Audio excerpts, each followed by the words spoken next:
Welcome back, everyone. I am absolutely thrilled to have you here today. You know, the existence of England is something we just completely take for granted, right? We look at this massive, overshadowing history of Great Britain and the United Kingdom, and we kind of forget that in order for those huge unions to even form, England had to exist first. And crazily enough, it actually has existed since the year 927 AD. But getting there, oh man, it was a long, shaky, and incredibly dramatic process. So, our goal for this explainer today is to untangle exactly how the unified England we know today actually came to be. Okay, let's dive right into this. To really understand the creation of England, we've got to start by looking at a massive power vacuum. I mean, who was actually claiming this land before the English? And how on earth did a scattered, completely chaotic collection of 7 different kingdoms manage to forge themselves into one single unified nation? Well, that brings us to part 1, after the Romans. So, as the mighty Roman Empire started fading out from the British Isles, this incredible irony happened. Picture this. The Romans leave, and suddenly the native Britons find themselves completely exposed.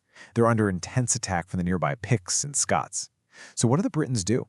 They literally invite a wave of Anglo-Saxon Germanic tribes over to the Isles, basically hiring them as mercenaries, hoping they'd push out the invaders. And hey, it actually worked. The Germanic peoples successfully kicked out the Scots and Picts, but then, massive twist of fate here. The mercenaries turned right around, attacked the native Britons, and set up their own authority by the start of the 7th century. They literally went from invited mercenaries to the ultimate conquerors. Now, these new Anglo-Saxon rulers didn't just band together and create one giant country. Not at all. Instead, they carved up the British mainland and installed 7 entirely distinct kingdoms. We're talking Essex, Kent, Sussex, Mercia, East Anglia, Northumbria, and Wessex. It's like a giant puzzle. Now, historians actually have pretty minimal records of exactly what went down over the next few centuries throughout these 7 kingdoms. But we do know one massive truth for sure. It wouldn't be long before these Anglo-Saxon conquerors would face some absolutely terrifying invaders of their own. Which leads us straight into Section 2, the Viking onslaught. The inciting incident that changed absolutely everything hit in 793. A Viking army landed at the sacred Lindisfarne monastery and just brutally raided it. This kicked off a rapid, terrifying collapse. I mean, their sudden violence and total disrespect completely stunned the Anglo-Saxons. They were entirely unprepared for what these warriors brought to the table. After that initial raid, the Danish invaders began a systematic, sweeping takeover. By the end of 870, the kingdom of East Anglia had fallen. Just 4 years later, in 874, Mercia was entirely lost, and the very next year, 875, the Vikings seized Northumbria. You guys, the Anglo-Saxon kingdoms were literally falling like dominoes. Which leaves us with this incredibly dramatic, solitary number, 1.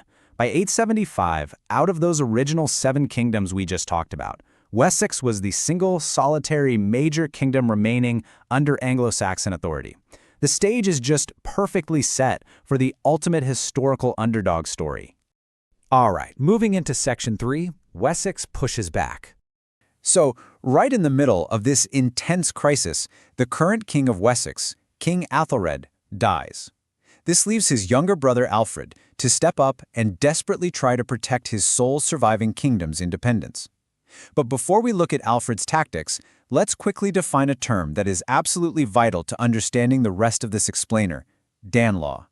Danelaw refers to all those neighboring territories that were now controlled by the Danish Viking invaders. This was the massive, hostile border sitting right on Wessex's doorstep that Alfred and his people were constantly pushing against.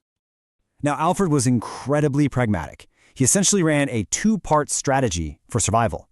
At first, he literally just paid off the Viking aggressors to keep them at bay, buying himself some really precious time. But once he was fully prepared, he totally shifted gears and led an army directly against them. This bold strategy culminated in the Battle of Edington, which was this historic clash that left the Danes utterly routed and permanently ended their attempts to capture Wessex.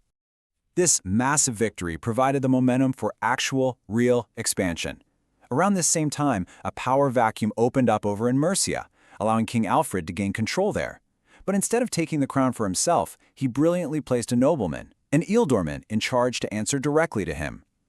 When Alfred and the leader of Mercia both died in 911, the successors stepped up. This was Edgar the Elder and a brilliant woman named Æthelflæd. They put heavy pressure on the Danelaw. In 917, Edward incorporated all of East Anglia. while Æthelflæd pushed Mercian territory all the way north to York. And get this, the locals there actually pledged loyalty to her rather than fight. Incredible, right? Now, when Æthelflæd died, her daughter Ælfwine was supposed to rule, but her own Mercian people unexpectedly ousted her. This accident gave King Edward of Wessex the absolute perfect opening to swoop in and seize all of Mercia for himself. The expansion was officially underway. And that brings us to the climax. Section 4. Birth of a Nation. By the time of Edward's death in 924, newly acquired neighbors had already pledged allegiance to Wessex. That very same year, his highly confident son, Athelstan, takes the throne. Now, around this time, Athelstan's sister had actually married the local Viking ruler of Northumbria, a guy named Sihtric. But when Sihtric passes away in 927, Athelstan doesn't waste a second. He immediately marches on York and brings it under his crown. With Sihtric gone, Northumbria is totally up for grabs, and the king swiftly consolidates it as part of his growing kingdom. This exact moment in 927 is generally the time that most historians view as the official creation of the Kingdom of England. But Athelstan? Yeah, he wasn't done. He started calling himself the King of the English, but he really wanted to push his authority even further. So, in 937, he launched an invasion into Scotland, which was known back then as Alba.